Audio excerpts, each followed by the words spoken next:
ದೇವರ ಪರಿಶುದ್ಧ ನಾಮ ಸ್ತೋತ್ರವಾಗಲಿ. ಕಳೆದ ವಾರ ಕ್ರಿಸ್ತನ ಪುನರುತ್ಥಾನದ ಬಗ್ಗೆ ನಾವು ನೋಡಿದ್ವಿ. ಆಮೇಲೆ ಮರಣ ಯೇಸು ಕ್ರಿಸ್ತನನ್ನ ಬಂಧಿಸಿದಕ್ಕೆ ಆಗಲಿಲ್ಲ. ಯೇಸು ಮರಣವನ್ನ ಜಯಿಸಿದ್ದಾರೆ. ನಾವು ಯೇಸುವನ್ನು ನಂಬ್ತಿರೋದು ಕೂಡ ಯೇಸು ಸ್ವಾಮಿ ಮರಣವನ್ನು ಜಯಿಸಿರೋದಕ್ಕೋಸ್ಕರ. ಮರಣದ ನಂತರ ನಮ್ಮದು ಜೀವನ ಇದೆ ಅಂತ. ಆಮೇಲೆ ಮರಣದ ಜೊತೆಗೇನೆ ನಮ್ಮ ಜೀವನ ಅಂತ್ಯ ಆಗುತ್ತೆ ಅನ್ನೋದಾಗಿದ್ರೆ ಯೇಸುವನ್ನು ನಂಬುವ ಅವಶ್ಯಕತೆ ಇರಲಿಲ್ಲ. ಮರಣದ ನಂತರ ಯೇಸು ನಮ್ಮನ್ನ ಮತ್ತೆ ಎಬ್ಬಿಸ್ತಾರೆ. ಯೇಸುವಿನ ಜೊತೆಗೆ ನಾವು ಶಾಶ್ವತವಾಗಿ ಇರ್ತೀವಿ. ನಾವು ಯೇಸುವನ್ನು ನಮಗೆ ರಕ್ಷಣೆ ಹೊಂದಿರುವ ಹಾಗೆ ಅನೇಕರನ್ನ ದೇವರ ಮಾರ್ಗದಲ್ಲಿ ನಾವು ನಡೆಸಬೇಕು. ಆಮೇಲೆ ನಿನ್ನೆ ಆದರೂ ಬಂದಿದೆ, ಅಲ್ಲಿ ಒಂದು ತೀರೋಗಿದ್ರು.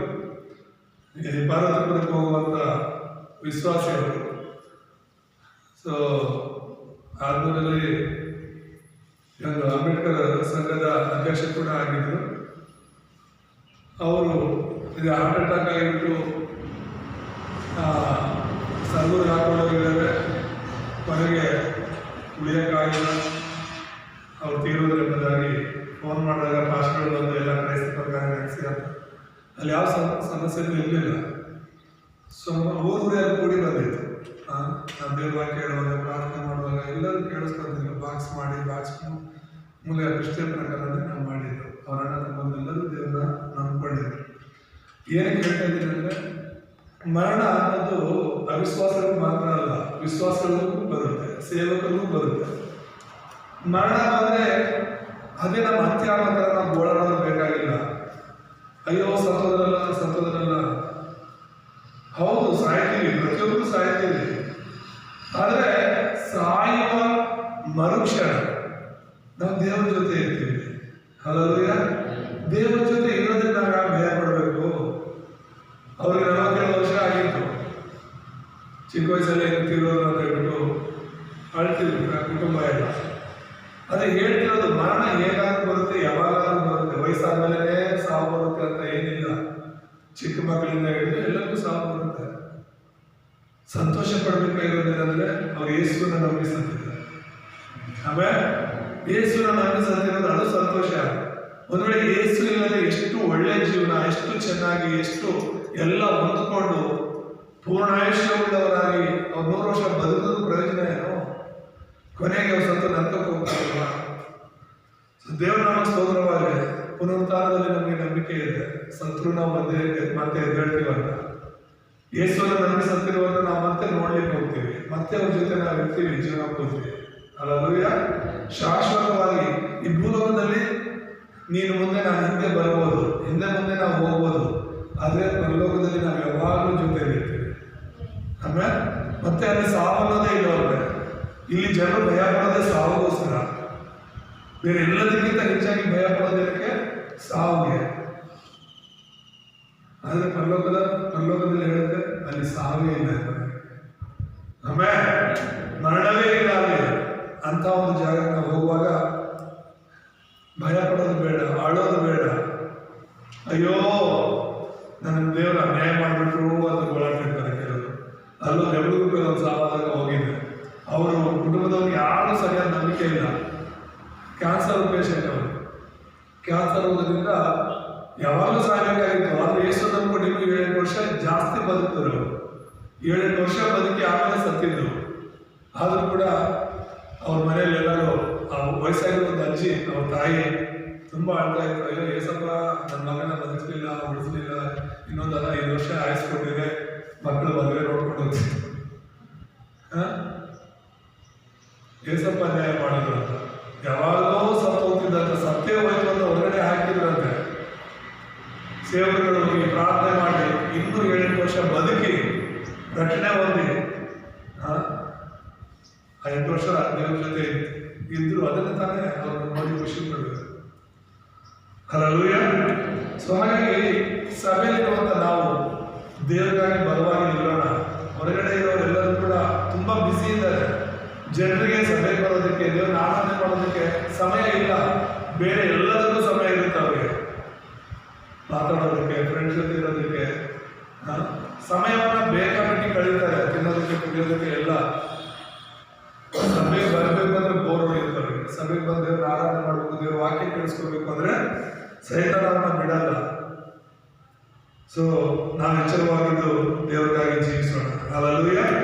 ಸೊ ಇವತ್ತಿನ ಅಂಶ ಏನಂದ್ರೆ, ಕೊನೆಯದಾಗಿ ಮತ್ತಾಯನ ಸುವಾರ್ತೆಯಲ್ಲಿ ಕೊನೆಯ ಅಂತ ಬಂದಿದ್ದೇವೆ. ಇವತ್ತಿನ ಅಂಶ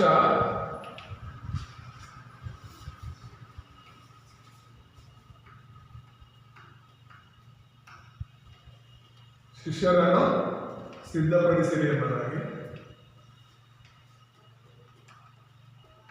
ಮತ್ತಾಯ 16-20 ವರ್ಷ. ಯಾರನ್ನ ಸಿದ್ಧಪಡಿಸ್ಬೇಕು ನಾವು? ಶಿಷ್ಯರನ್ನ ಸಿದ್ಧಪಡಿಸ್ಬೇಕು. ಶಿಷ್ಯರೇ ತುಂಬಾ ಜನ ಇರಲ್ಲ, ಸಾವಿರಾರು ಜನ ವಿಶ್ವಾಸಿಗಳೀಗ ಸಭೆಗಳಲ್ಲಿ ತುಂಬಿರ್ತಾರಲ್ವಾ, ಅವ್ರು ಬೇರೆ, ಶಿಷ್ಯರು ಬೇರೆ. ಯೇಸು ಸ್ವಾಮಿ ಜೊತೆ ಗುಂಪಾಗಿ ಸಾವಿರಾರು ಜನ ಬರ್ತಿದ್ರು. ಅವರೆಲ್ಲ ತಿನ್ನಕ್ ಬರ್ತಿದ್ರು, ಕುಡಿಯಕ್ ಬರ್ತಿದ್ರು, ಇನ್ನು ಕೆಲವರು ಅದ್ಭುತಗಳು ನೋಡಕ್ ಬರ್ತಿದ್ರು, ಇನ್ನು ಕೆಲವರು ಯೇಸು ಮಾಡೋ ಸ್ವಸ್ಥತೆಗಳು ನೋಡಕ್ ಬರ್ತಿದ್ರು, ಇನ್ನು ಕೆಲವರು ಯೇಸು ಏನಾದರೂ ಒಂದು ಮನುಷ್ಯರು ಮಾಡಕ್ ಆಗಿರೋದನ್ನ ಮಾಡ್ತಾರಲ್ವಾ ಅಂತ ಹೇಳ್ಬಿಟ್ಟು ಕೆಲವೊಂದು ಸ್ವಸ್ಥತೆಗಳು ನಡೀದೇ ಇದ್ದಾಗ ಅವರೇ ಬಂದು ಕೇಳೋರು ಯೇಸು ಸ್ವಾಮಿ ಹತ್ರ, ಏನಾದ್ರೂ ಒಂದು ಅದ್ಭುತ ಮಾಡು, ಏನಾದ್ರೂ ಒಂದು ಸೂಚಕ ಕಾರ್ಯ ಮಾಡು. ಜನರ ಗುಂಪು ಅದಕ್ಕಾಗಿ ಬರ್ತಾ ಇರುತ್ತೆ ಸಭೆಗಳಲ್ಲಿ ಕೂಡ. ಆದ್ರೆ ಆ ಸಭೆಯಲ್ಲೇ ಶಿಷ್ಯರಿರ್ತಾರೆ. ಹಲ್ಲೆಲೂಯಾ. ನಾವು ಶಿಷ್ಯರನ್ನ ತಯಾರು ಮಾಡಬೇಕು ಅಂತ ಯೇಸು ಸ್ವಾಮಿಯೇ ದೇವರಾಗಿ ಮನುಷ್ಯರಾಗಿ ಲೋಕಕ್ಕೆ ಬಂದು ಎಷ್ಟು ಜನ ಶಿಷ್ಯರನ್ನ ತಯಾರು ಮಾಡಿದ್ದ? ಬರೀ 12 ಜನ. ಎಷ್ಟು ಜನ?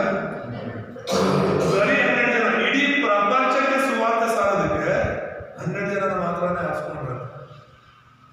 ಸಾಕು? 12 ಜನ ಅಂದ್ರೆ ಸಾಕು. ಸುವಾರ್ತೆ ಸಾರಬೇಕು ಅಂತ ತೀರ್ಮಾನ ಮಾಡಿಕೊಳ್ಳುವಂತ ಅವರು 12 ಜನ ಹೆಚ್ಚು. ಅವರು ಹೋಗಿ ಲೋಕವನ್ನು ತಲೆಕೆಳಗೆ ಮಾಡಿದ್ರು. ಇವತ್ತು ನಿಮ್ಮ ತನಕ ನನ್ನ ತನಕನೂ ಕೂಡ ಸಾವಿರಾರು ಕಿಲೋಮೀಟರ್ ದೂರದಿಂದ ಸುವಾರ್ತೆ ತಲುಪಿದೆ ಅಂತ ಹೇಳಿದ್ರೆ ಆ 12 ಜನ ಇರಲಿಲ್ಲ. ಅವರು ಸುವಾರ್ತೆ ಸಾಗದೆ ಎಂಬುದಾಗಿ ನಾವು ನೋಡ್ತೇವೆ. ಹಲ್ಲೆಲೂಯಾ. ಹಾಗಾಗಿ ನಾವು ಕೂಡ ನಮ್ಮ ಸೇವೆ ಮೂಲಕ, ನಮ್ಮ ಸಭೆ ಮೂಲಕ ಏನೋ ತುಂಬಾ ಜನ ಶಿಷ್ಯರನ್ನ ತಯಾರು ಮಾಡಬೇಕು, ಅಯ್ಯೋ ಆಗ್ತಿಲ್ವಲ್ಲ ಅಂತಲ್ಲ.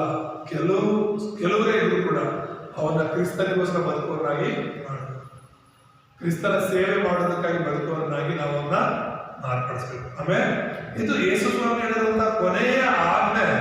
ಯೇಸು ಪರಲೋಕಕ್ಕೆ ಹೋಗಕ್ಕೆ ಮುಂಚೆ ಹೇಳಿರುವಂತಹ ಕೊನೆಯ ಆಜ್ಞೆ ಎಂಬುದಾಗಿ ನಾವು ನೋಡ್ತಾ ಇದ್ವಿ. ಏನಂತ ಹೇಳ್ತಿರೋದು? ಏನ್ ಹೇಳ್ತಿದ್ದಾರೆ ಯೇಸು? ಎಲ್ಲ ದೇಶಗಳಿಗೆ ಹೋಗಿ ನೀವೇನ್ ಮಾಡಬೇಕು? ಶಿಷ್ಯರನ್ನಾಗಿ ಮಾಡಿ ಅಂತ. ಶಿಷ್ಯರು ಅಂದ್ರೆ ಯಾರು? ಯೇಸುವನ್ನ ಹಿಂಬಾಲಿಸೋರು. ಏನೇ ಕಷ್ಟ ಬರಲಿ, ಏನೇ ಸಮಸ್ಯೆ ಬರಲಿ, ಅವ್ರು ಸಾಯೋ ತನಕ, ಅವ್ರ ಜೀವನದ ಅಂತ್ಯದವರೆಗೂ ಯೇಸುವನ್ನ ಹಿಂಬಾಲಿಸೋರು ಶಿಷ್ಯರು. ಶಿಷ್ಯರು ಯಾವತ್ತೂ ಮಧ್ಯದಲ್ಲಿ ಬಿಡಲ್ಲ ಯೇಸುವನ್ನ ಹಿಂಬಾಲಿಸೋದು ಅಥವಾ ಗುರುವನ್ನ ಹಿಂಬಾಲಿಸೋದು. ಮಧ್ಯದಲ್ಲಿ ಬಿಡೋರು ಯಾರು ಶಿಷ್ಯರಾಗಿರೋದಕ್ಕೆ ಸಾಧ್ಯ ಇಲ್ಲ. ಸೊ ಹಾಗಾಗಿ ನಾವು ಶಿಷ್ಯರನ್ನ ಸಿದ್ಧಪಡಿಸ್ಬೇಕು ಅಂತ ದೇವರು ಹೇಳಿದ್ದಾರೆ. ಪರಿಚಯದಲ್ಲಿ 3 ವಿಷಯಗಳನ್ನು ನಾವು ನೋಡುವಾಗ,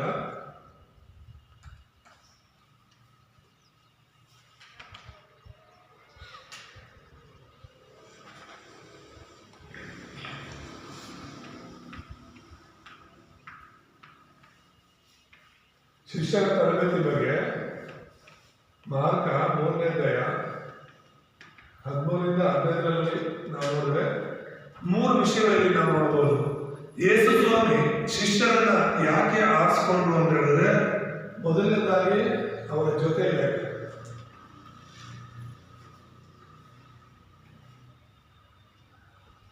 ಎರಡನೇದಾಗಿ ಶಿಷ್ಯರನ್ನ ಯೇಸು ಸ್ವಾಮಿ ಯಾಕೆ ಆರಿಸ್ಕೊಂಡ್ರು ಅಂದ್ರೆ ಸುವಾರ್ತೆ ಸಾರಬೇಕು.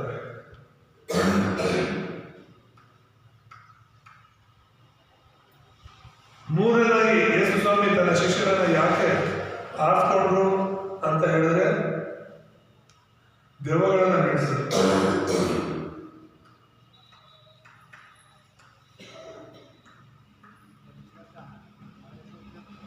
ಏನಕ್ಕೆ? ಆ ಸಿದ್ಧತೆ ಹೇಗಿತ್ತು, ದೇವರು ಹೇಗೆ ಅವರನ್ನ ಸಿದ್ಧಪಡಿಸ್ತಾ ಇದ್ರು ಎಂಬುದಾಗಿ ನಾವು ನೋಡುವಾಗ ಇಲ್ಲಿ 3 ರೀತಿಯ ಜೊತೆಯಲ್ಲಿ ಒಬ್ಬ ಶಿಷ್ಯನು ದೇವರಲ್ಲಿ ಬೆಳಿಬೇಕು, ಬದಲಾಗಬೇಕು ಅಂದ್ರೆ ಏನ್ ಮಾಡಬೇಕು? ಗುರು ಶಿಷ್ಯನ ಜೊತೆಯಲ್ಲಿ ಇರಬೇಕು. ಅಲ್ಲೂಯ ಹೇಳೋದು ಮತ್ತೆ ಅದರಂತೆ ಮಾಡೋದು ಇದೆಯಲ್ಲ, ಅದು ತುಂಬಾ ಮುಖ್ಯ. ಹಾಗಾಗಿ ಯೇಸು ಸ್ವಾಮಿ ಯಾವಾಗಲೂ ಜೊತೆ ಇರೋದಕ್ಕಾಗಿ ಅವ್ರನ್ನ ಆರಿಸ್ಕೊಂಡ್ರು. ಎರಡನೇದಾಗಿ ಅವ್ರನ್ನ ಆರಿಸ್ಕೊಂಡಿದ್ದಕ್ಕೆ ಸುವಾರ್ತೆ ಸಾರೋದಕ್ಕೆ, ಸುವಾರ್ತೆನ ಲೋಕಕ್ಕೆಲ್ಲ ಅವರು ಸಾರಬೇಕು, ಅದಕ್ಕಾಗಿ ಅವ್ರನ್ನ ಆರಿಸ್ಕೊಂಡಿದ್ದು. ಸುವಾರ್ತೆ ಸಾರಬೇಕು ಅಂದ್ರೆ ಸುವಾರ್ತೆ ಅವ್ರು ಅರ್ಥ ಮಾಡ್ಕೋಬೇಕು, ಸುವಾರ್ತೆಗಾಗಿ ಅವರು ಜೀವಿಸಬೇಕು ಎಂಬುದಾಗಿ ನೋಡ್ತಾರೆ. ಮೂರನೇದಾಗಿ ಯೇಸು ಅವ್ರನ್ನ ಆರಿಸ್ಕೊಂಡಿದ್ದು ಏನಕ್ಕಾಗಿ ಅಂತ ಹೇಳಿದ್ರೆ ದೆವ್ವಗಳನ್ನ ಬಿಡಿಸೋದಕ್ಕಾಗಿ. ಅಲ್ಲೂಯ ದೆವ್ವಗಳನ್ನ ಬಿಡಿಸೋದಕ್ಕಾಗಿ. ಯಾಕೆಂದ್ರೆ ಇಡೀ ಪ್ರಪಂಚದಲ್ಲಿ ದೆವ್ವಗಳೇ ತುಂಬಿವೆ. ಇಡೀ ಪ್ರಪಂಚದಲ್ಲಿ ಜನರನ್ನ ದಾರಿ ತಪ್ಪಿಸ್ತಿರೋದು ದೆವ್ವಗಳೇ ಎಂಬುದಾಗಿ ನಾವು ಎಲ್ಲರ ಜನರ ಮನಸ್ಸುಗಳನ್ನ ಬದಲಾಯಿಸ್ತಾ ಇದ್ದಾರೆ. ಯೇಸುನ ನಂಬದೆ ಜೀವನ ಮಾಡುವಂತೆ ವಿಗ್ರಹಾರಾಧನೆಗಳಲ್ಲಿ ಮತ್ತೆ ಎಲ್ಲ ಸುಳ್ಳು ಬೋಧನೆಗಳಲ್ಲಿ ಜನರು ಜೀವಿಸುವಂತೆ ಮಾಡ್ತಿರೋದೇ ದೆವ್ವಗಳು. ಹಾಗಾಗಿ ಯೇಸು ಸ್ವಾಮಿ ಶಿಷ್ಯರಿಗೆ ಹೇಳಿದ್ದು, ನೀವು ಹೋಗಿ ದೆವ್ವಗಳನ್ನು ಬಿಡಿಸಿದೆ ಅಂತ ದೇವರು ಅವರಿಗೆ ಅಧಿಕಾರ ಕೊಟ್ಟು ಎಂಬುದಾಗಿ ಮಾಡ್ತಾರೆ. ಜೊತೆ ಇರೋದ್ರ ಬಗ್ಗೆ ಸುವಾರ್ತೆಯಲ್ಲಿ ಮತ್ತೆ ದೆವ್ವಗಳನ್ನು ಬಿಡಿಸೋದ್ರಲ್ಲಿ ಯೇಸು ಸ್ವಾಮಿ ಅವರಿಗೆ ತರಬೇತಿ ಕೊಟ್ಟು ಅಂತ ಹೇಳಿ ನಾವು ಯೇಸು ಸ್ವಾಮಿ ಅವರಿಗೆ ಸಿದ್ಧ ಮಾಡೋದೇ ಬರ ಜೊತೆ ನಿಂತ್ಕೊಂಡೆ ಸಿದ್ಧಪಡಿಸಿದ್ರು. ಏನ್ ಮಾಡ್ಬೇಕು, ಏನ್ ಮಾಡಬೇಕು, ಪ್ರತಿಯೊಂದು ಕೂಡ ಯೇಸು ಸ್ವಾಮಿ ಅವರಿಗೆ ಹೇಳಿಕೊಡ್ತಿದ್ರು ಅಂತ ಹೇಳಿ. ಆಮೇಲೆ ಮುಖ್ಯ ಸಂದೇಶದಲ್ಲಿ ನಾವು ನೋಡುವಾಗ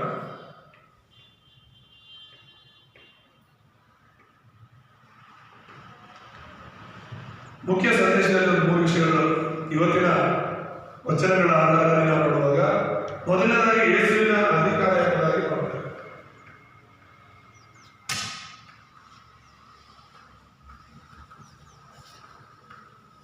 ಯೇಸುವಿನ ಅಧಿಕಾರ 28ನೇ ಅಧ್ಯಾಯದಲ್ಲಿ 18ನೇ ವಚನ ನೋಡಬಹುದು. ಏನಂತ ಯೇಸು ಹೇಳ್ತಿರೋದು? 18ನೇ ವಚನದಲ್ಲಿ ಹೀಗೆ ನೋಡ್ತೀವಿ, ಆಗ ಯೇಸು ಹತ್ತರಕ್ಕೆ ಬಂದು ಪರಲೋಕದಲ್ಲಿಯೂ ಭೂಲೋಕದಲ್ಲಿಯೂ ಎಲ್ಲ ಅಧಿಕಾರವು ನನಗೆ ಕೊಡಲ್ಪಟ್ಟದೆ ಎಂಬುದು. ಹಾಗಾಗಿ ಯೇಸುವಿನ ಅಧಿಕಾರವನ್ನು ನಾವು ನೋಡ್ತಾ ಇದ್ದೇವೆ. ಸಕಲ ಅಧಿಕಾರ, ಅಲ್ಪ ಸ್ವಲ್ಪ ಅಧಿಕಾರ ಅಲ್ಲ. ಪರಲೋಕದಲ್ಲೂ ಸಕಲ ಅಧಿಕಾರ ಯೇಸುವಿಗೆ ಇದೆ ಮತ್ತು ಭೂಲೋಕದಲ್ಲಿಯೂ ಕೂಡ ಎಲ್ಲ ಅಧಿಕಾರ ಯೇಸು ಕ್ರಿಸ್ತನಿಗೆ ಇದೆ ಎಂಬುದಾಗಿ ನಾವು ನೋಡ್ತಾ ಇದ್ದೇವೆ. ಸೊ ಅಧಿಕಾರ ಅಂದ್ರೆ ಯಾವುದ್ರ ಮೇಲೆ ಇರಬೇಕು, ಯಾವುದ್ರ ಮೇಲೆ ಇದ್ರೆ ಅವರು ನಿಜವಾದ ದೇವರು ಅನ್ಸ್ಕೊಳ್ತಾರೆ, ಯಾವುದರ ಮೇಲೆ ಅವ್ರಿಗೆ ಅಧಿಕಾರ ಇದ್ರೆ ಅವರು ಎಲ್ಲರಿಗಿಂತ ಶ್ರೇಷ್ಠರಾಗಿರೋದಕ್ಕೆ ಸಾಧ್ಯ ಅನ್ನೋದನ್ನ ನಾವು ನೋಡುವಾಗ, ಮೊದಲನೇದಾಗಿ ಪಾಪದ ಮೇಲೆ ಅಧಿಕಾರ ಇರುತ್ತೆ ಎಂಬುದಾಗಿ ನಾವು ನೋಡ್ತೇವೆ.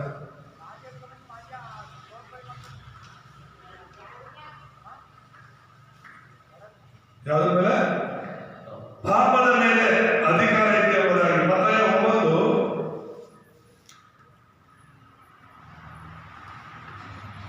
9:2-7 ತನಕ ನಾವು ನೋಡಿದ್ರೆ ಅಲ್ಲಿ ಯೇಸು ಕ್ರಿಸ್ತನು ಅವರ ಪಾಪಗಳನ್ನು ಕ್ಷಮಿಸ್ತಿರೋದನ್ನ ನಾವು ನೋಡ್ತೇವೆ. ಅನೇಕ ಜನರ ಪಾಪಗಳನ್ನ ಯೇಸು ಸ್ವಾಮಿ ಕ್ಷಮಿಸಿದ್ದಾರೆ. ನಿನ್ನ ಪಾಪವು ಕ್ಷಮಿಸಲ್ಪಟ್ಟಿದೆ ಹೋಗು ಅಂತ ಹೇಳಿ. ಇವತ್ತು ನಿನ್ನ ಪಾಪಗಳು ಕೂಡ ಯೇಸುವಿನ ರಕ್ತದಲ್ಲಿ ತೊಳೆಯಲ್ಪಟ್ಟಿದೆ, ಕ್ಷಮಿಸಲ್ಪಟ್ಟಿದೆ. ಅಲ್ಲೂಯ ಜನರೆಲ್ಲ ಆಶ್ಚರ್ಯಪಟ್ಟಿದ್ದೇನೆ ಗೊತ್ತಾ? ಯೇಸು ಸ್ವಾಮಿ ನಿನ್ನ ಪಾಪಗಳು ಕ್ಷಮಾಪಣೆ ಆಗಿವೆ ಹೋಗು ಅಂತ ಹೇಳಿದಾಗ ಅಲ್ಲಿದ್ದವರೆಲ್ಲರೂ ಆಶ್ಚರ್ಯ ಪಡ್ತಾ ಇದ್ರು. ಏನಂತ? ದೇವರ ತಾನೇ ಇರೋದು ಅಧಿಕಾರ, ಪಾಪಗಳನ್ನು ಕ್ಷಮಿಸುವಂತ ಅಧಿಕಾರ ದೇವರಿಗಿದೆ. ಯೇಸು ಪಾಪಗಳನ್ನು ಕ್ಷಮಿಸ್ತಾರಂತ ಅವ್ರು ಆಶ್ಚರ್ಯ ಪಡ್ತಾ ಇದ್ರು. ಆದ್ರೆ ಯೇಸುವೇ ದೇವರಾಗಿದ್ದಾರೆ ಅಂತ ಅವ್ರು ಅರ್ಥ ಮಾಡ್ಕೊಂಡಿಲ್ಲ. ದೇವರೇ ಮನುಷ್ಯನಾಗಿ ಈ ಲೋಕದಲ್ಲಿ ಹಿಡಿದು ಬಂದಿದ್ದಾರೆ ಅನ್ನೋದನ್ನ ಅವರು ಅರ್ಥ ಮಾಡ್ಕೊಳ್ತಾ ಇಲ್ಲ. ಸೊ ಅದಕ್ಕಾಗಿ ನಾವು ನೋಡ್ತಾ ಇದ್ದೇವೆ, ಪಾಪಗಳನ್ನು ಕ್ಷಮಿಸುವಂತ ಅಧಿಕಾರ ಯೇಸು ಕ್ರಿಸ್ತನಿಗೆ ಇದೆ ಎಂಬುದಾಗಿ. ಹಾಗೆಯೇ ನಾವು ಮಾರ್ಕ 10:45ನೇ ವಚನದಲ್ಲಿ ನಾವು ನೋಡುವಾಗ, ಯೇಸು ಕ್ರಿಸ್ತನು ತನ್ನ ಪ್ರಾಣವನ್ನ ಈಡಾಗಿ ಕೊಟ್ಟಿದ್ದೇನೆ ಅಂತಂದ್ರೆ ನಮ್ಮನ್ನ ಪಾಪದಿಂದ ಬಿಡಿಸಬೇಕು ಅಂತ. ಹಲ್ಲೆಲೂಯ, ನಮ್ಮ ಸ್ತೋತ್ರ. ಹಾಗಾಗಿ ಇದನ್ನೆಲ್ಲರೂ ಅರ್ಥ ಮಾಡ್ಕೊಳ್ಳಿ. ಬೇರೆ ಯಾರು ಪಾಪಗಳನ್ನ ಕ್ಷಮಿಸುವ ಅಧಿಕಾರ ಇಲ್ಲ. ನಿನ್ನ ವಿರುದ್ಧವಾಗಿ ನಾನು ತಪ್ಪು ಮಾಡಿದ್ರೆ ನೀನು ಕ್ಷಮಿಸಬಹುದು, ಅಷ್ಟು ಮಾತ್ರ ನಿನಗೆ ಅಧಿಕಾರ ಇರುತ್ತೆ ಅಷ್ಟೇ. ಆದ್ರೆ ನಾವು ಯಾರಿಗಿದೆ? ಯೇಸು ಕ್ರಿಸ್ತನಿಗೆ ಮಾತ್ರ ಇದೆ, ಬೇರೆ ಯಾರಿಗೂ ಇಲ್ಲ. ಬೇರೆ ಯಾರು ಕ್ಷಮಿಸಿದ್ರು ಕೂಡ ಆ ಪಾಪಗಳು ಕ್ಷಮಿಸಲ್ಪಡಲ್ಲ. ಯೇಸು ಕ್ಷಮಿಸಿದ್ರೆ ಮಾತ್ರನೇ ಕ್ಷಮಿಸಲ್ಪಡೋದು. ಎರಡನೇದಾಗಿ ಯೇಸುವಿನ ಅಧಿಕಾರ ಇಲ್ಲ. ಪರಲೋಕದಲ್ಲಿ ಭೂಲೋಕದಲ್ಲಿ ಎಲ್ಲ ಅಧಿಕಾರ ಅಂತ ಹೇಳಿದ್ರೆ ಭೂಲೋಕದಲ್ಲಿ ಪಾಪಗಳನ್ನು ಕ್ಷಮಿಸುವಂತ ಅಧಿಕಾರ ಯೇಸುವಿಗೆ ಇದೆ. ಮತ್ತೆ ಮಧ್ಯಾಕಾಶದಲ್ಲಿ ಸೈತಾನನ ಮೇಲೆ ಅಧಿಕಾರ ಇದೆ ಎಂಬುದಾಗಿ ನಾವು ನೋಡ್ತೇವೆ.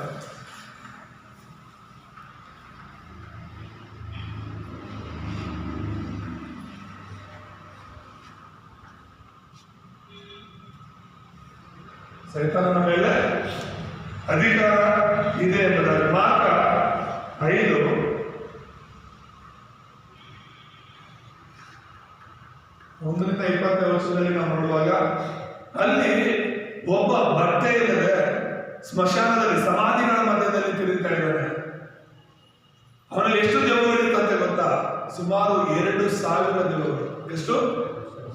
ಒಬ್ಬನಲ್ಲೇ 2,000 ದೆವ್ವಗಳಿಂದ ಅಧಿಕ ದೆವ್ವಗಳು ಅವನಲ್ಲಿ ಇತ್ತು ಎಂಬುದಾಗಿ ನಾವು ನೋಡ್ತೇವೆ. ಅವನೇನ್ ಮಾಡ್ತಿದ್ದಾನೆ?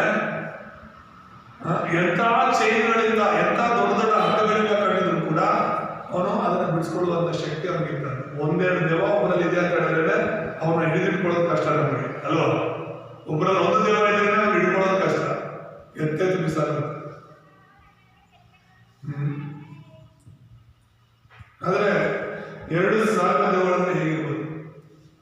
ಇಲ್ಲಿ ದೇವರ ವಾಕ್ಯದಲ್ಲಿ ಹೇಳಲ್ಪಟ್ಟಿರುವ ಪ್ರಕಾರ 1 ಯೋಹಾನ 3:8 ಯೇಸು ಸ್ವಾಮಿ ಸತ್ಯ ಅರಸನಾಗಿ ಸೈತಾನನ ತಲೆಯನ್ನು ಜಜ್ಜಿದ್ದಾನೆ. ಹಲ್ಲೆಲೂಯಾ. ಯೇಸು ಸ್ವಾಮಿ ಲೋಕದಲ್ಲಿರುವಾಗ ದೇವಗಳನ್ನ ಓಡಿಸಿದ್ದಾನೆ. ಆ ದೇವಗಳ ಯೇಸುವನ್ನು ನೋಡಿ ಭಯ ಪಡ್ಕೊಂಡಿವೆ. ಯೇಸುವೇ, ದೇವರ ಮಗನೇ, ನಮ್ಮ ಸಮಯ ಇನ್ನೂ ಬಂದಿಲ್ಲ, ಈಗಲೇ ಬಂದಿದೆಯಾ ನಮ್ಮನ್ನ ಓಡಿಸೋದಕ್ಕೆ ಅಂತ ಹೇಳಿ ಅವು ಕೂಗಾಡೋದನ್ನು ನಾವು ನೋಡ್ತೇವೆ. ಬೇರೆ ಯಾರು ನೋಡಿ ಕೂಡ ದೆವ್ವಗಳು ಕೂಗಲ್ಲ. ಸೈತಾನ ಯಾರು ಭಯ ಪಡಲ್ಲ. ಭಯ ಪಡೋದು ಯೇಸು ಮಾತ್ರನೇ. ಯಾಕಂದ್ರೆ ಈ ಸೈತಾನ ಗೊತ್ತು ಯೇಸು ಮಾತ್ರ ಅಧಿಕಾರ ಇದೆ. ಹಲ್ಲೆಲೂಯಾ. ಎಲ್ಲ ದುಷ್ಟ ಶಕ್ತಿಗಳಿವೆ, ಯೇಸುವಿಗೆ ಅಧಿಕಾರ ಇದೆ. ನಾನು ಹೇಳಿರೋದು ಭೂಲೋಕದಲ್ಲಿ ಇರುವ ಜನರ ಮಾಡುವ ಪಾಪಗಳನ್ನು ಕ್ಷಮಿಸುವಂತ ಅಧಿಕಾರ ಯೇಸುವಿಗಿದೆ. ಎರಡನೇದಾಗಿ ಮಧ್ಯಾಕಾಶದಲ್ಲಿ, ಪರಲೋಕದಲ್ಲಿ ಭೂಲೋಕದಲ್ಲಿ ಅಧಿಕಾರ ಇದೆ ಅಂದ್ರೆ ಏನು ಅನ್ನೋದನ್ನ ಹೇಳ್ತಾ ಇದ್ದಾರೆ. ಮಧ್ಯಾಕಾಶದಲ್ಲಿ ವಾಯುಮಂಡಲದಲ್ಲಿರುವಂತಹ ಸೈತಾನನ ಮೇಲೆ ಯಾರಿದೆ ಅಧಿಕಾರ? ಯೇಸುವಿಗೆ ಇದೆ. ಹಲ್ಲೆಲೂಯಾ. ಮತ್ತೆ ಭೂಮಿಯಾಗಿ ನಾವು ನೋಡಿದ್ರೆ ನರಕದ ಮೇಲೆ ಅಧಿಕಾರ ಇರೋದನ್ನ ನೋಡ್ತೇವೆ.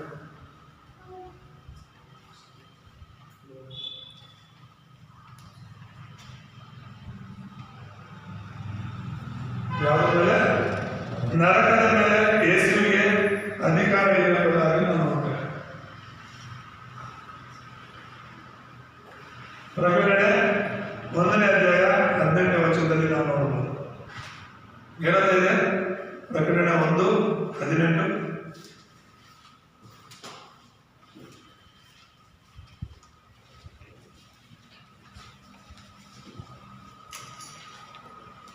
ಸತ್ತವನಾದೆನು ಮತ್ತು ಇಗೋ ಯುಗ ಯುಗಾಂತರಗಳಲ್ಲಿಯೂ ಬದುಕುವನಾಗಿದ್ದೇನೆ.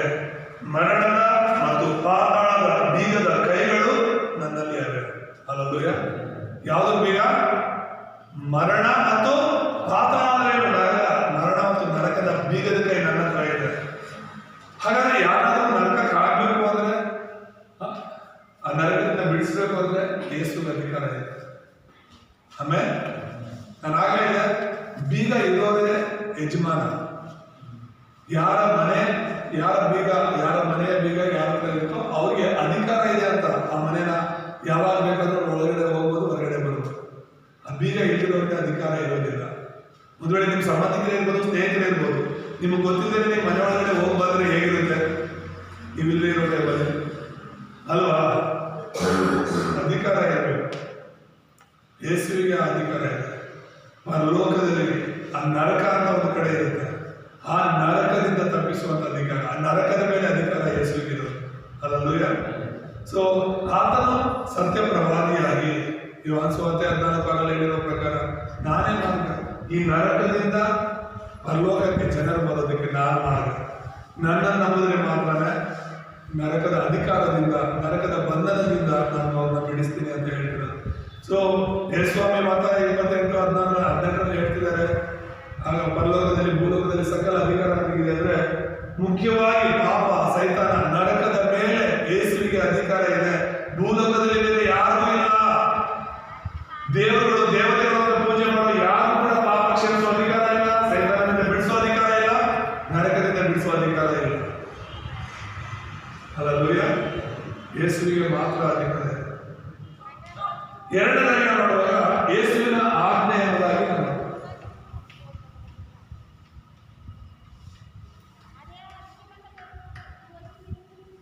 ಯೇಸುವಿನ ಆಜ್ಞೆ ಮತ್ತಾಯ 28:19 ಏನ್ ಹೇಳುತ್ತೆ? ಯೇಸುವಿನ ಆಜ್ಞೆ ಏನು? 19ನೇ ಅಧ್ಯಾಯ ವಚನದಲ್ಲಿ 19ರಲ್ಲಿ ಯೇಸು ಹೇಳಿದ್ದಾರೆ, ಆದ್ದರಿಂದ ಅಂದ್ರೆ ಪರಲೋಕದಲ್ಲೂ ಭೂಲೋಕದಲ್ಲೂ ಸಕಲ ಅಧಿಕಾರ ನನಗಿರೋದ್ರಿಂದ ನೀವು ಹೊರಟು ಹೋಗಿ ಎಲ್ಲಾ ದೇಶಗಳ ಜನರನ್ನು ಶಿಷ್ಯರನ್ನಾಗಿ ಮಾಡಿರಿ. ಹಲ್ಲೆಲೂಯಾ. ಎಲ್ಲಾ ದೇಶಗಳ ಜನರನ್ನ ಏನ್ ಮಾಡ್ಬೇಕಂತೆ? ಶಿಷ್ಯರಾಗಿ ಮಾಡ್ಬೇಕು. ಹಲ್ಲೆಲೂಯಾ. ಇದನ್ನ ನಾವು ಅರ್ಥ ಮಾಡ್ಕೋಬೇಕಾಗಿದೆ. ಯೇಸುವಿನ ಆಜ್ಞೆ ಅದು. ಯೇಸು ನಮಗೆ ರಿಕ್ವೆಸ್ಟ್ ಮಾಡ್ತಾ ಇಲ್ಲ, ಬೇಡ್ಕೊಳ್ತಾ ಇಲ್ಲ, ನೀವು ಲೋಕಕ್ಕೆಲ್ಲ ಹೋಗಿ ಸ್ವಾರ್ಥ ಸಾರಿ ಅಂತ ಆತ ಬೇಡ್ತಿಲ್ಲ. ಆತ ಹೇಳ್ತಿರೋದೇನು? ಆಜ್ಞೆ ಕೊಡ್ತಾ ಇಲ್ಲ, ನಾವು ಮಾಡಲೇಬೇಕಾದ. ಸೊ ಇಲ್ಲಿ 3 ವಿಷಯಗಳನ್ನ 3 ವಚನಗಳನ್ನ ನಾವು ಧ್ಯಾನಿಸುವಾಗ ಮೊದಲು ಎಲ್ಲಾ ದೇಶಗಳಿಗೆ ಎಂಬುದಾಗಿ ವಚನದಲ್ಲಿ ನಾವು ನೋಡ್ತೇವೆ.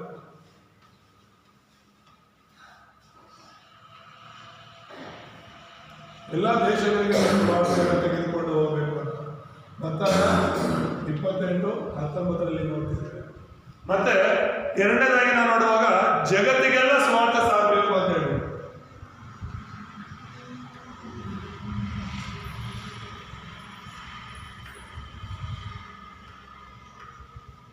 ಜಗತ್ತಿಗೆಲ್ಲ ಸ್ವಾರ್ಥ ಸಾರಬೇಕು ಅಂತ ಹೇಳಿ ಮಾರ್ಕ 16:15 ವಚನ ಹೇಳಿ.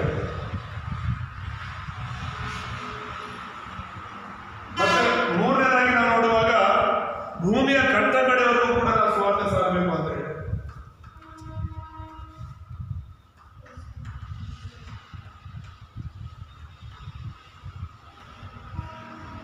ಭೂಮಿಯ ಕಟ್ಟ ಕಡೆಯವರೆಗೂ ನಾವು ಸ್ವಾರ್ಥ ಸಾರಬೇಕು ಅಂತ ಅಪಸ್ಮೃತಿಗಳು 1:8 ನಾವು ನೋಡ್ತೇವೆ. ಅರ್ಥ ಆಗ್ತಿದೆಯಾ?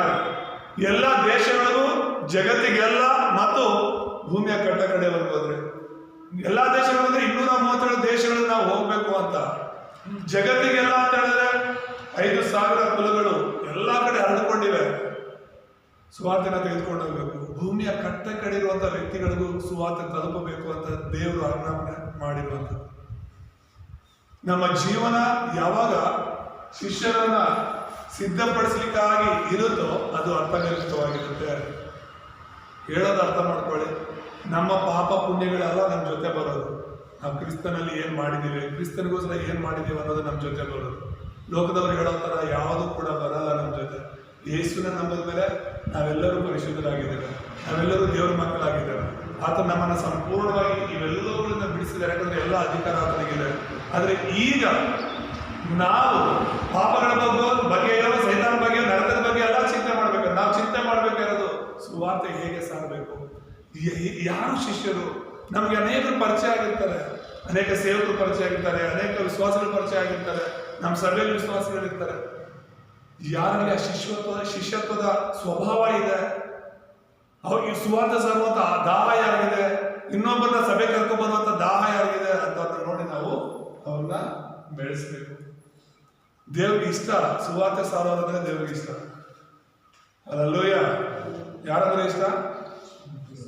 ಸುವಾರ್ತೆ ಸಾರೋರು. ಬರೀ ಸುವಾರ್ತೆ ಕೇಳಿಸ್ಕೊಳ್ಳೋರಲ್ಲ, ಕೇಳಿಸ್ಕೊಂಡಿರೋ ಸುವಾರ್ತೆನ ಇನ್ನೊಬ್ಬರಿಗೆ ಹೇಳಿ ಅವ್ರನ್ನ ರಕ್ಷಣೆ ನಡೆಸಬೇಕು. ಒಬ್ಬ ಪಾಪಿ ದೇವ್ರ ಕಡೆ ಬಂದ್ರೆ ಎಷ್ಟು ಖುಷಿ, ನಿನಗೂ ಪ್ರತಿಫಲ ಇರುತ್ತೆ. ಪರಲೋಕವೇ ಸಂತೋಷ ಪಡುತ್ತೆ. ಆಮೇಲೆ ಪರಲೋಕವೇ ಸಂತೋಷ ಪಡುತ್ತೆ. ಇವತ್ತು ಒಬ್ಬ ಕುಡುಕ ಇದ್ದಾನಂದ್ರೆ ಕುಡಿಯೋದಕ್ಕೆ ಬ್ಯಾಚ್ನೇ ಕರ್ಕೊಂಡು ಹೋಗ್ತಾನೆ. ಒಬ್ಬ ಸಿನಿಮಾ ನೋಡೋ ಹುಚ್ಚಿರೋನಿದ್ದಾನಂದ್ರೆ ಅವನು ಇನ್ನೊಬ್ಬರನ್ನ ಅವನದೇ ಖರ್ಚಾಗ್ಲಿ ಬೇಕಾದ್ರೆ ಸಿನಿಮಾ ಕರ್ಕೊಂಡು ಹೋಗ್ತಾನೆ. ಇನ್ನೊಬ್ಬನಿಗೆ ಏನಾದರೂ ಒಂದು ಆಟದ ಹುಚ್ಚಿದೆ ಅಂತ ಹೇಳಿದ್ರೆ ಅವನದೇ ಖರ್ಚಾದ್ರೂ ಕೂಡ ಪರವಾಗಿಲ್ಲ, ಎಲ್ಲರನ್ನೂ ಸೇರ್ಕೊಂಡು ಕರ್ಕೊಂಡು ಹೋಗ್ತಾರೆ. ಪ್ರತಿಯೊಂದನ್ನು ನಾನು ಹೇಳ್ತಾ ಇರೋದು, ಅವ್ರಿಗೆ ಯಾವುದ್ರಲ್ಲಿ ಹುಚ್ಚಿರುತ್ತೋ, ಯಾವುದ್ರ ಮೇಲೆ ಹೆಚ್ಚು ಆಸಕ್ತಿ ಇರುತ್ತೋ ಅದಕ್ಕಾಗಿ ಅವ್ರದೇ ದುಡ್ಡು ಖರ್ಚಾದ್ರೂ ಪರವಾಗಿಲ್ಲ, ಅವ್ರ ಸಮಯ ವ್ಯರ್ಥ ಆದ್ರೂ ಪರವಾಗಿಲ್ಲ, ಅವ್ರು ಅದನ್ನ ಮುಂದೆ ಇದ್ಕೊಂಡು ಇನ್ನೂ 10 ಜನರನ್ನ ಪ್ರೇರೇಪಿಸಿ ಕರ್ಕೊಂಡು. ನಮಗೆ ಯೇಸುವಿನ ಹುಚ್ಚಿರುವಾಗ, ಸುವಾರ್ತೆಯ ಹುಚ್ಚಿರುವಾಗ ನಾವು ಕೂಡ ನಮ್ಮ ಜೊತೆ ಅನೇಕರನ್ನ ದೇವರಿಗಾಗಿ ನಡೆಸ್ತೀವಿ. Hallelujah, hallelujah. ಹಾಗಾಗಿ ನಾವೆಲ್ಲರೂ ಕೂಡ ದಿನೇ ದಿನೇ ಯೇಸು ಸ್ವಾಮಿಯ ಆಜ್ಞೆಯನ್ನ ತುಂಬಾ ಸೀರಿಯಸ್ ಆಗಿ ತಗೊಂಡು ಪ್ರಾರ್ಥನೆ ಮಾಡಬೇಕು, ಶಿಷ್ಯರನ್ನ ಕಂಡುಕೋಬೇಕೆಂಬುದಾಗಿ. ಯಾವಾಗ ನಾವು ಎಲ್ಲ ದೇಶಗಳಿಗೆ ಹೋಗೋದಕ್ಕೆ ತೀರ್ಮಾನ ಮಾಡ್ಕೊಳ್ತೀವೋ, ಪ್ರಾರ್ಥನೆ ಮಾಡ್ತೀವೋ, ಮೂರನೇದಾಗಿ ನಾವು ನೋಡ್ತಾ ಇರೋದು ಯೇಸುವಿನ ಸಾನ್ನಿಧ್ಯ ನಮ್ಮ ಜೊತೆ ಇರುತ್ತೆ ಎಂಬುದಾಗಿ.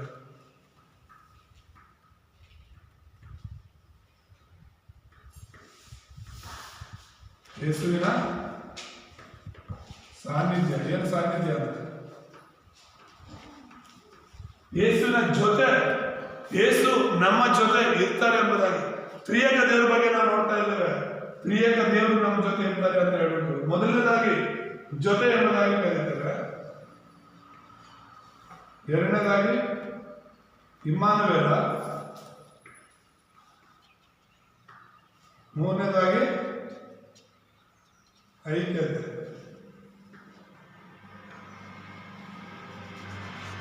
ಜೊತೆ ಅಂದರೆ ತಂದೆ, ಇಮ್ಮಾನುವೇಲ ಅಂದ್ರೆ ಮಗ, ಐಕ್ಯತೆ ಅಂದ್ರೆ ಪವಿತ್ರಾತ್ಮ. ಸೊ ಇವರೆಲ್ಲರೂ, ಈ ತ್ರಿಯೇಕ ದೇವರು ನಮ್ಮ ಜೊತೆ ಇದು ನಡೆಸ್ತಾರೆ ಎಂಬುದಾಗಿ ನಾವು ನೋಡ್ತೇವೆ. ಧರ್ಮೋಪದೇಶ ಕಾಂಡದಲ್ಲಿ ನಾವು 31:6 ನಾವು ನೋಡಿದ್ರೆ ದೇವರು ಹೇಳೋದು, ನಾನು ನಿಮ್ಮ ಜೊತೆ ಇರ್ತೇನೆ ಎಂಬುದಾಗಿ. ತಂದೆಯಾದ ದೇವರು ವಾಗ್ದಾನ ಮಾಡ್ತಿರೋದು ನಾನೇ ನಿಮ್ಮ ಜೊತೆ ಇರ್ತೇನೆ ಅಂತ. ಮತ್ತೆ ಇಲ್ಲಿ ಯೇಸು ಕ್ರಿಸ್ತನು ಹೇಳ್ತಾ ಇರುವಂತದ್ದೇನು, ಮತ್ತಾಯ 28:20 ನಾವು ನೋಡಿದ್ವಿ, ಯುಗದ ಸಮಾಪ್ತಿವರೆಗೂ ನಾನು ನಿಮ್ಮ ಜೊತೆಯಲ್ಲಿ ಇರ್ತೇನೆ ಎಂಬುದಾಗಿ. ಮತ್ತೆ ಐಕ್ಯತೆ, ಪರಿಶುದ್ಧಾತ್ಮನ ಬಗ್ಗೆ ನಾವು ನೋಡುವಾಗ ಯೋಹಾನ ಸುವಾರ್ತೆ 14:16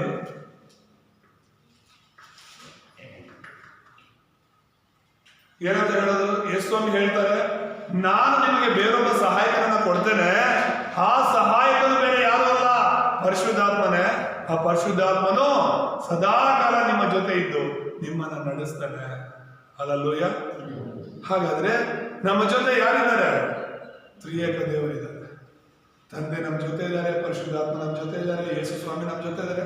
ತ್ರಿಯೇಕ ದೇವರು ನಮ್ಮ ಜೊತೆಯಲ್ಲಿ ಇದ್ದುಕೊಂಡು ನಮ್ಮನ್ನ ನಡೆಸ್ತಾರೆ. ಯಾವಾಗ ನಡೆಸೋದು?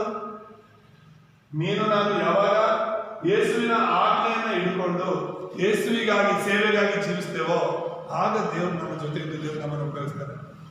ಸುಮ್ಮನೆ ಯೇಸು ಸ್ವಾಮಿನ ಜೊತೆ ಇದ್ದಾರೆ ಅಂತ ಅಲ್ಲ. ಸುವಾರ್ತೆ ಸಾರದೇ ಇರೋ ನಿನ್ ಜೊತೆ ಯಾಕಿರ್ತಾರೆ ಯೇಸು ಸ್ವಾಮಿ? ಯೇಸುಗಾಗಿ ಬದುಕದೇ ಇರೋ ನಿನ್ ಜೊತೆ ಯಾಕಿರ್ತಾರೆ ಯೇಸು ಸ್ವಾಮಿ? ಅರ್ಥ ಆಗ್ತಿದೆ? ಪರಿಶುದ್ಧಾತ್ಮನ ನಮ್ಮ ಜೊತೆ ಇದ್ದಾರೆ ಅಂದ್ರೆ ನಮಗೆ ಕಲಿಸ್ಕೊಡ್ತಾರೆ, ನಮಗೆ ಮಾರ್ಗದರ್ಶನ ಮಾಡ್ತಾರೆ, ಎಲ್ಲಿಗೆ ಹೋಗ್ಬೇಕು ಎಲ್ಲಿಗೆ ಹೋಗ್ಬಾರ್ದು ಅಂತ ಹೇಳ್ತಾರೆ. ಹಾಗಾಗಿ ಯೇಸುವಿನ ಆಜ್ಞೆ ಇಟ್ಕೊಂಡವರು ಬೈಬಲಲ್ಲೆಲ್ಲ ನೋಡಿ ದೇವ್ರು ಯಾರ ಜೊತೆ ಇದ್ರು, ಯೋಸೇಫನ ಜೊತೆ ದೇವ್ರು ಇದ್ರು ಅಂತ ನೋಡ್ತೀವಿ. ದೇವರು ಯೇಸು ಸ್ವಾಮಿ ಪರಿಶುದ್ಧಾತ್ಮ ದೇವರು ಜೊತೆಲಿದ್ದು ನಡೆಸಿದ್ರು. ಯಾಕಂದ್ರೆ ಅವರು ಯೇಸುಗಾಗಿನೇ ಜೀವಿಸಿದ್ರು, ಸುವಾರ್ತೆಗಾಗಿ, ಲೋಕ ಸುವಾರ್ತೀಕರಣಕ್ಕಾಗಿ ಅವನಿದ್ದ. ಮೋಶೆ ಜೊತೆ ದೇವರಿದ್ರು ಅಂತ ವಾಕ್ಯ ಹೇಳುತ್ತೆ. ಯಾಕೆ? ಅವನು ಬದುಕಿದ್ದೇ ದೇವರಿಗೋಸ್ಕರ, ಇಸ್ರಾಯೇಲರನ್ನ ಬಿಡಿಸೋದಕ್ಕೋಸ್ಕರ, ದೇವರ ಮಕ್ಕಳನ್ನ ರಕ್ಷಿಸೋದಕ್ಕೋಸ್ಕರ. ಹಲ್ಲೆಲೂಯಾ. ಬೈಬಲಲ್ಲಿ ಯಾರ ಬಗ್ಗೆ ಯಾರು ತಗೊಳ್ಳಿ, ಯಾರು ಯೇಸುವನ್ನ ನಂಬಿ ಯೇಸುವಿನ ವಾಕ್ಯದಂತೆ ನಡೆದು ಸುವಾರ್ತೆಗಾಗಿ ಜೀವಿಸಿದ್ರೋ ಅವ್ರ ಜೊತೆ ದೇವರಿದ್ರು ಎಂಬುದಾಗಿ. ನೀನು ನಾನು ತೀರ್ಮಾನ ಮಾಡಿಕೊಂಡು ಯೇಸುಗಾಗಿ ನಾವು ಬದುಕಬೇಕು, ಸುವಾರ್ತೆಗಾಗಿ ನಾವು ಬದುಕಬೇಕು ಅಂತ ತೀರ್ಮಾನ ಮಾಡ್ಕೊಂಡು ದೇವರು ನಮ್ಮ ಜೊತೆ ಇರ್ತಾರೆ. ಈಗ ಅದೇ ತಾನೇ ನಾವು ನೋಡ್ತಾ ಇದ್ದೀವಿ 28:20 ನಾನು ನಿಮಗೆ ಆಜ್ಞಾಪಿಸಿದ್ದನ್ನೆಲ್ಲ ಕಾಪಾಡಿಕೊಳ್ಳುವುದಕ್ಕೆ ಅವರಿಗೆ ಉಪದೇಶ ಮಾಡಿರಿ ಅಂತ. ಯಾರಿಗೆ? ಶಿಷ್ಯರಿಗೆ, ನಂಬುವವರಿಗೆ ಉಪದೇಶ ಮಾಡುವಾಗ ಹಾಗೆ ದೇವರು ವಾಗ್ದಾನ ಮಾಡ್ತಿರೋದು, ನೋಡಿರಿ ನಾನು ಯುಗದ ಸಮಾಪ್ತಿಯವರೆಗೂ ಎಲ್ಲಾ ದಿವಸ ನಿಮ್ಮ ಸಂಗಡ ಇರ್ತೇನೆ. ಸುವಾರ್ತೆ ಸಾರುವುದಾದ್ರೆ, ದೇವರ ಬಗ್ಗೆ ಸಾಕ್ಷಿಯಾಗಿ ಜೀವಿಸೋದಾದ್ರೆ ದೇವರ ಆತ್ಮನು, ದೇವರು ನಮ್ಮ ಜೊತೆ ಇರ್ತಾರೆ ಎಂಬುದಾಗಿ ನೋಡ್ತಾ ಇದ್ದಾರೆ. ಮತ್ತೆ ಈಗ ಕೊನೆಯದಾಗಿ ಮುಕ್ತಾಯದಲ್ಲಿ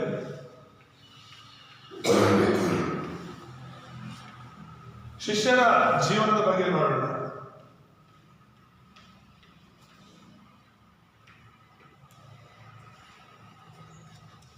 ಒಂದು 6 ವಿಷಯಗಳು ನೋಡುವಾಗ ನಿಜವಾದ ಶಿಷ್ಯರು, ಆ ಶಿಷ್ಯರನ್ನ ನಾವು ಸಿದ್ಧಪಡಿಸ್ಬೇಕು ಅಂತೀವಲ್ಲ, ಯಾವುದರಲ್ಲಿ ಸಿದ್ಧಪಡಿಸ್ಬೇಕು, ಹೇಗೆ ಸಿದ್ಧರಾಗಬೇಕು? ಮೊದಲು ನಾವು ಸಿದ್ಧರಾಗ್ತಾ ಮತ್ತೊಬ್ಬ ಶಿಷ್ಯನನ್ನು ಕೂಡ ನಮ್ಮ ಹಾಗೆ ನಾವು ತಯಾರು ಮಾಡಬೇಕು. ಮೊದಲನೇದಾಗಿ ಅವರು ವಾಕ್ಯವನ್ನ ಹಿಂಬಾಲಿಸುವವರಾಗಿರ್ಬೇಕು. ಆಮೇಲೆ ಯಾವುದನ್ನ? ವಾಕ್ಯವನ್ನು ಅವರು ಪ್ರೀತಿಸುವವರಾಗಿ, ವಾಕ್ಯವನ್ನು ಅವರು ಹಿಂಬಾಲಿಸುವವರಾಗಿರಬೇಕು ಅಂತ ಯೆಹೋಶುವ 1:8 ನೋಡುವಾಗ ದೇವರು ಹೇಳೋದು, ನನ್ನ ವಾಕ್ಯವನ್ನು ಬಿಟ್ಟು ನೀನು ಬಲಕ್ಕಾಗ್ಲಿ ಎಡಕ್ಕಾಗ್ಲಿ ತಿರುಗಬೇಡ, ಈ ಧರ್ಮಶಾಸ್ತ್ರವನ್ನ ನೀನ್ ಏನ್ ಮಾಡಬೇಕು? ಹಿಂಬಾಲಿಸಬೇಕು. ದೇವ್ರ ನಾಮಕ್ಕೆ ಮಹಿಮೆ ಉಂಟಾಗಬೇಕು. ಎರಡನೇದಾಗಿ ನೋಡುವಾಗ ಶಿಷ್ಯನಾಗಿರುವವರು ಪ್ರಾರ್ಥಿಸುವವನಾಗಿರಬೇಕು. ಶಿಷ್ಯನಾಗಿರುವವನು ಪ್ರಾರ್ಥಿಸುವವನಾಗಿ ಇರಬೇಕೆಂಬುದಾಗಿ ನಾವು ನೋಡ್ತೇವೆ. 1 ಥೆಸಲೋನಿಕ 5:17 ಹೇಳುತ್ತೆ, ಎಡೆಬಿಡದೆ ಪ್ರಾರ್ಥನೆ ಮಾಡಿ ಅಂತ. ಶಿಷ್ಯನಾಗಿರೋನು ಪ್ರಾರ್ಥನೆ ಮಾಡುವನಾಗಿರೋ. ಒಂದು ವೇಳೆ ನಿನಗೆ ಪ್ರಾರ್ಥನೆಗಳು ಬೋರ್ ಹೊಡಿತಾ ಇದೆ ಅಂದ್ರೆ ಯೋಚನೆ ಮಾಡಬೇಕು, ನೀನು ಶಿಷ್ಯನ ಅಲ್ವಾ ಅಂತ. ಶಿಷ್ಯರಿಗೆ ಯಾವತ್ತೂ ಪ್ರಾರ್ಥನೆ ಬೋರ್ ಹೊಡಿಯಲ್ಲ. ಶಿಷ್ಯರಿಗೆ ಯಾವತ್ತೂ ವಾಕ್ಯ ಕೇಳಿಸ್ಕೊಳ್ಳೋದು ಬೋರ್ ಹೊಡಿಯೋದಿಲ್ಲ. ತುಂಬಾ ಜನ ಏನಂದ್ರೆ ವಾಕ್ಯ ಕೇಳಿಸ್ಕೊಳ್ಳುವಾಗ ನಿದ್ರೆ ಮಾಡ್ತಾರೆ, ಪ್ರಾರ್ಥನೆ ಮಾಡುವಾಗ ನಿದ್ರೆ ಮಾಡ್ತಾರೆ, ಇಲ್ಲಾಂದ್ರೆ ಫೋನ್ ನೋಡ್ತಾರೆ, ಇಲ್ಲಾಂದ್ರೆ ಎದ್ದೆದ್ದು ಹೋಗ್ತಿರ್ತಾರೆ. ಯಾಕಂದ್ರೆ ಅವ್ರಿಗೆ ಇಷ್ಟ ಇಲ್ಲ, ಅವ್ರಿಗೆ ಇಂಟ್ರೆಸ್ಟ್ ಇಲ್ಲ. ಆಗ್ಲೇ ಗೊತ್ತಾಗುತ್ತೆ. ಆದ್ರೆ ಶಿಷ್ಯರು ಮುಂದೆ ಏನ್ ಹೇಳ್ತಾರೆ ಅಂತ ಇದನ್ನು ನೋಡ್ತಿರ್ತಾರೆ. ಹಲ್ಲೆಲೂಯಾ. ಸೊ ಹಾಗಾಗಿ ನೀನು ನಾನು ಆ ಸ್ವಭಾವವಾಗಿ ಪ್ರಾರ್ಥನೆಯಲ್ಲಿ ನಿರತರಾಗಿರ್ಬೇಕು ಅಂತ. ಮತ್ತೆ ಶಿಷ್ಯರು ಸುವಾರ್ಥ ಸೇವೆಯಲ್ಲಿ ತೊಡಗಿರ್ತಾರೆ ಅನ್ನೋದು. ಆಮೇಲೆ ಯಾವುದರಲ್ಲಿ? ಸುವಾರ್ಥ ಸೇವೆಯಲ್ಲಿ ತೊಡಗಿರ್ತಾರೆ. ಅಪೊಸ್ತಲರ ಕೃತ್ಯಗಳಲ್ಲಿ 1:8 ಹೇಳಿದ ಹಾಗೆ ಯೂದಾಯದಲ್ಲಿ, ಸಮರ್ಯದಲ್ಲಿ, ಯೆರೂಸಲೇಮಲ್ಲಿ, ಲೋಕದ ಕಟ್ಟಕಡೆವರೆಗೂ ನನಗೆ ಸಾಕ್ಷಿಗಳಾಗಿರಿ ಅಂತ ಯೇಸುವನ್ನು ಹೇಳಿದ ಹಾಗೆ ನೀನು ನಾನು ಯೇಸುವಿನ ಶಿಷ್ಯರಾಗಿದ್ರೆ ಸುವಾರ್ತೆ ಸಾರುವುದರಲ್ಲಿ ನಿರತರಾಗಿರ್ತೀವಿ. ನೀನೇನೋ ಊರು ಬಿಟ್ಟು ಊರು ಹೋಗ್ಬೇಕು, ಬೇರೆ ಬೇರೆ ಜಾಗಗಳಿಗೆ ಹೋಗ್ಬೇಕು ಸುವಾರ್ತೆ ಸಾರಕ್ಕೆ ಅಂತ ಏನಲ್ಲ. ಪ್ರತಿದಿನ ನೀನು ಜನರನ್ನ ಭೇಟಿ ಆಗೋದು ಅಲ್ವಾ? ಯಾರನ್ನ ಭೇಟಿ ಆಗ್ತೀಯ? ಮನುಷ್ಯರನ್ನೇ ತಾನೇ ಭೇಟಿ ಆಗ್ತೀಯ. ಸೊ ಅವ್ರಿಗೆ ನೀನು ಸುವಾರ್ತೆ ಸಾರಿದ್ರೆ ಸರ್, ನೀನು ಸುತ್ತಲೂ ಇರುವಂತ ಜಾಗದಲ್ಲಿ ನೀನು ಪರಿಚಯ ಮಾಡ್ಕೊಳ್ಳೋರಿಗೆ ನೀನು ಸುವಾರ್ತೆ ಸಾರಿದ್ರೆ, ಎಲ್ಲರೂ ಅದನ್ನ ಮಾಡ್ತಾ ಹೋದ್ರೆ ದೇವರು ಕೊಟ್ಟಿರುವಂತ ಕ್ಷೇತ್ರ ಸುವಾರ್ತೆಯ ಕ್ಷೇತ್ರ. ಹಾಗಾಗಿ ನಾನು ಸುವಾರ್ತೆಯಲ್ಲಿ ಸಿದ್ಧನಾಗ್ತಾ, ಸುವಾರ್ತೆ ಸೇವೆಯಲ್ಲಿ ಸಿದ್ಧನಾಗ್ತಾ ಶಿಷ್ಯರನ್ನು ಕೂಡ ಹಾಗೇನೆ ಮಾಡಬೇಕು. ನಿಜವಾದ ಶಿಷ್ಯರ ಜೀವನ ವಾಕ್ಯದಲ್ಲಿರಬೇಕು, ಪ್ರಾರ್ಥನೆಯಲ್ಲಿರಬೇಕು, ಸುವಾರ್ಥ ಸೇವೆ ಮಾಡುವವರಾಗಿರ್ಬೇಕು ಅಂತ. ಮತ್ತೆ 4ನೇದಾಗಿ ನಾವು ನೋಡುವಾಗ ಅವರು ಕೂಡ ಇನ್ನೊಬ್ಬ ಶಿಷ್ಯರನ್ನ ತಯಾರು ಮಾಡಬೇಕು.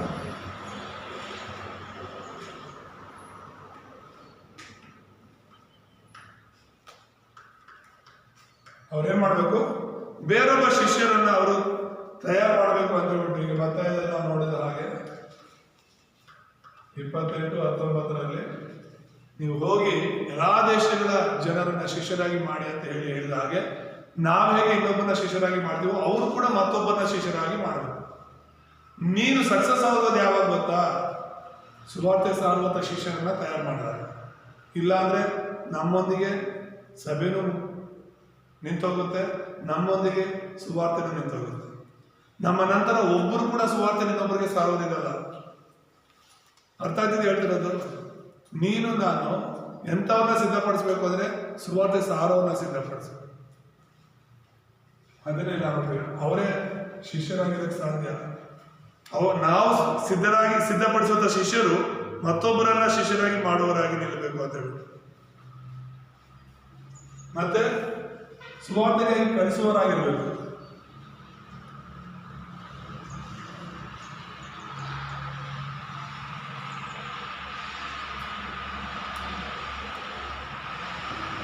ಸುವಾರ್ತೆಗಾಗಿ ಅವರು ಶಿಷ್ಯರನ್ನ ಕಳಿಸುವವರಾಗಿರಬೇಕು. ತುಂಬಾ ಜನ ಅವರವರ ಸಭೆಗಳಲ್ಲೇ ಇಟ್ಕೊಬಿಡ್ತಾರೆ ಜನರನ್ನ. ಯಾಕಂದ್ರೆ ಅವ್ರನ್ನ ಕಳಿಸ್ಬಿಟ್ರೆ ನಮ್ಮ ಸಭೆಯಲ್ಲಿ ಒಳ್ಳೆ ವಿಶ್ವಾಸಗಳು ಇಲ್ಲದೆ ಆಗ್ತಾರೆ. ಈಗ ಈಗ ಚೆನ್ನಾಗಿರುವಂಥ ಸುವಾರ್ತೆ ಸಾರಕ್ಕೆ ಅಂತ ಹೇಳ್ಬಿಟ್ಟು ಚೆನ್ನಾಗಿರುವಂಥ ಯವನಸರನ್ನ, ದಾಹವಾಗಿರುವಂಥ ಯವನಸರನ್ನ ಕಳಿಸ್ಬಿಟ್ರೆ ಅವ್ರ ಸಭೆ ಬಲಹೀನವಾಗುತ್ತೆ, ಯಾರು ಅವ್ರ ಜೊತೆಯಲ್ಲಿ ನಿಲ್ಲೋರಿರಲ್ಲ ಅಂತ ಹೇಳ್ಬಿಟ್ಟು ತುಂಬ ಜನ ಸೇವಕರು ಈಗ ಸೇವೆಗಾಗಿ ಶಿಷ್ಯರನ್ನು ತಯಾರು ಮಾಡ್ತಿಲ್ಲ, ಸೇವೆಗಾಗಿ ಕಳಿಸ್ಕೊಡ್ತಾ ಇಲ್ಲ. ಆದರೆ ದೇವರು ಹೇಳೋದು ಅಪೊಸ್ತಲರು 13:1-4 ಅಂದರೆ, ನಾನು ಯಾವ ಸೇವೆಗಾಗಿ ಪೌಲ ಬರ್ನಬರನ್ನು ಆರಿಸ್ಕೊಂಡಿದ್ದೀನೋ ಆ ಸೇವೆಗಾಗಿ ಕಳಿಸ್ಕೊಡಿ ಅಂತ ದೇವರ ಆತ್ಮನು ಸಭೆಗೆ, ಅಂತ್ಯೋಕ್ಯ ಸಭೆಗೆ ಹೇಳ್ತಿರೋದನ್ನ ನಾವು ನೋಡ್ತೀವಿ. ಹಲ್ಲೆಲೂಯ. ಹಾಗಾಗಿ ನಾನು ನೀನು ಕೂಡ ಸುವಾರ್ತೆಗಾಗಿ ಶಿಷ್ಯರನ್ನ ತಯಾರು ಮಾಡಿ ಕಳಿಸೋರಾಗಿ ಇರಬೇಕು ಅನ್ನೋದನ್ನ ನೋಡ್ತಾ ಇರೋದು. ಇದು ನಮ್ಮ ಜೀವನವಾಗಿರಬೇಕು ಅಂತ. ಕೊನೆಯದಾಗಿ ನಾವು ನೋಡುವಾಗ ಶಿಷ್ಯನ ಒಂದು ಜೀವನ ಏನಾಗಿರ್ಬೇಕು ಅಂದ್ರೆ,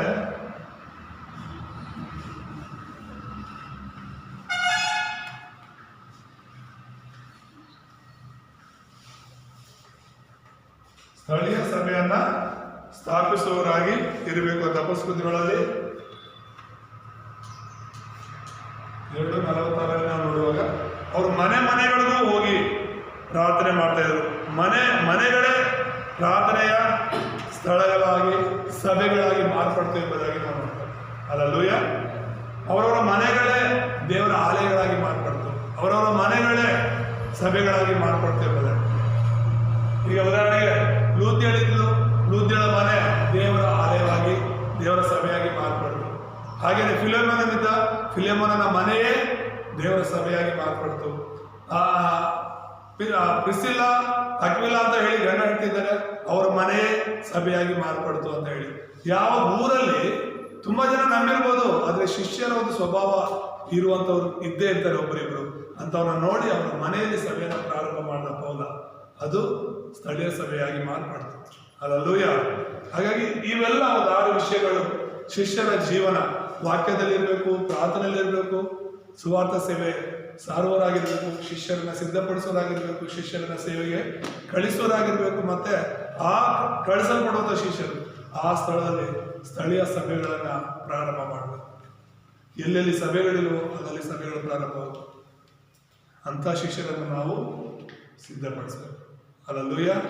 ನಾವು ಮೊದಲು ಶಿಷ್ಯರನ್ನು ಬದಲಾದಿರ್ತಾರೆ, ಇನ್ನೊಬ್ಬರನ್ನ ಅದೇ ರೀತಿ ಬದಲಾವಣೆ ಮಾಡಲಿಕ್ಕೆ ನಾವೆಲ್ಲರೂ ಸೇವೆಗಾಗಿ ಬದುಕೋಣ. ಸೇವೆಗಿಂತ ಮುಖ್ಯ ನಮ್ಗೆ ಯಾವುದೂ ಆಗಿರಬಾರ್ದು, ಶಿಷ್ಯರಿಗಿಂತ ಮುಖ್ಯ ನಮ್ಗೆ ಯಾವುದೂ ಆಗಿರಬಾರ್ದು. ಬಿಟ್ಟು ಹೋಗೋರಾಗೋಣ. ಎಂಥವ್ರನ್ನ? ಸುವಾರ್ತೆ ಸಾರುವಂಥ ಶಿಷ್ಯರನ್ನ ಬೆಳೆಸಿ ಅವ್ರನ್ನ ಬಿಟ್ಟು ಹೋಗೋರಾಗೋಣ ಸೇವೆಗಾಗಿ. ಅದೇ ನಾವೇನಾದರೂ ಸಾಧನೆ ಮಾಡ್ತೀವಿ ಅಂದರೆ ದೇವರಲ್ಲಿ ಕೆಲವ್ರನ್ನಾದರೂ ಶಿಷ್ಯರನ್ನ ಸಿದ್ಧ ಮಾಡು. ಯೇಸು ಸ್ವಾಮಿ ಬೇರೆ ಏನೂ ಮಾಡೋಗಿಲ್ಲ, ಬರೀ 12 ಜನ ಬಲವಾಗಿ ಶಿಷ್ಯರನ್ನ ಸಿದ್ಧ ಮಾಡಿದ್ರು. ಆ 12 ಜನ ಸುವಾರ್ತೆಗಾಗಿ ಬದುಕಿದ್ರು, ಸುವಾರ್ತೆಗಾಗಿ ಅವರು ತಮ್ಮ ಪ್ರಾಣಗಳನ್ನ ಕೊಟ್ಟರು. ಅಂತ ಶಿಷ್ಯರನ್ನ ನಾವು ಒಬ್ಬರಿಬ್ಬರನ್ನಾದರೂ ನಿನ್ನ ಜೀವನದಲ್ಲಿ ಒಬ್ಬರನ್ನಾದರೂ ತಯಾರು ಮಾಡಿದ್ರೆ ಸರ್. ಇಲ್ಲಿರುವಾಗ ನಾವು ಇಷ್ಟು ಜನ ಇದ್ದೀವಿ, ಒಬ್ಬೊಬ್ಬರನ್ನ ಶಿಷ್ಯರಾಗಿ ಮಾರ್ಪಡಿಸ್ಬೇಕು ಕೂಡ ಸಾಕು. ಹಲ್ಲೆಲೂಯ. ಹಲ್ಲೆಲೂಯ. ವಾಕ್ಯದಿಂದ ದೇವರು ನಮ್ಮನ್ನು ಆಶೀರ್ವಾದ ಮಾಡಲಿ. ಪ್ರಾರ್ಥನೆ ಮಾಡ್ತಾರೆ. ನಮ್ಮನ್ನು ಬಹಳವಾಗಿ ಪ್ರೀತಿಸುವಂಥ ನಮ್ಮ ತಂದೆಯಾದ ದೇವರೇ, ಈ ಸಮಯದಲ್ಲಿ ನಿಮ್ಮ ಸನ್ನಿಧಿಯಲ್ಲಿ ಬರ್ತಾ ಇದ್ದಾರೆ. ವಾಕ್ಯದೊಂದಿಗೆ ನಮ್ಮ ಹತ್ರ ಮಾತನಾಡಿದ್ದಕ್ಕಾಗಿ ಶಿಷ್ಯನನ್ನು ಸಿದ್ಧಪಡಿಸುವಂಥ ಕೃಪೆಯನ್ನು ನಮಗೆ ಅನುಗ್ರಹಿಸಿ ನಾವು ನೀವಂದುಕೊಂಡಂಥ ಶಿಷ್ಯರುಗಳಾಗಿ ಇರಲು ಅದೇ ಪ್ರಕಾರ ಅನೇಕರನ್ನು ಸಿದ್ಧಪಡಿಸಲು ಸಹಾಯ ಮಾಡಿದ್ವಿ. ಅಪ್ಪ, ಇಲ್ಲಿ ಕೂಡಿ ಬಂದು ನಿಮ್ಮ ವಾಕ್ಯವನ್ನು ಕೇಳಿಸಿಕೊಂಡ ಪ್ರತಿಯೊಬ್ಬರ ಜೀವಿತಗಳನ್ನು ಆಶೀರ್ವಾದ ಮಾಡಿ, ಯೂಟ್ಯೂಬ್ ಮೂಲಕ ನಿಮ್ಮ ವಾಕ್ಯ ಕೇಳ್ತಿರುವಂಥವ್ರನ್ನು ಕೂಡ ಆಶೀರ್ವದಿಸಿ ಅವರು ಕೂಡ ಶಿಷ್ಯರಾಗಿರಲು, ಅನೇಕ ಶಿಷ್ಯರನ್ನು ತಯಾರು ಮಾಡಲು ಸಹಾಯ. ಕ್ರಿಸ್ತನಾದ ಯೇಸುವಿನ ನಾಮದಲ್ಲಿ ಪ್ರಾರ್ಥಿಸ್ತೇನೆ.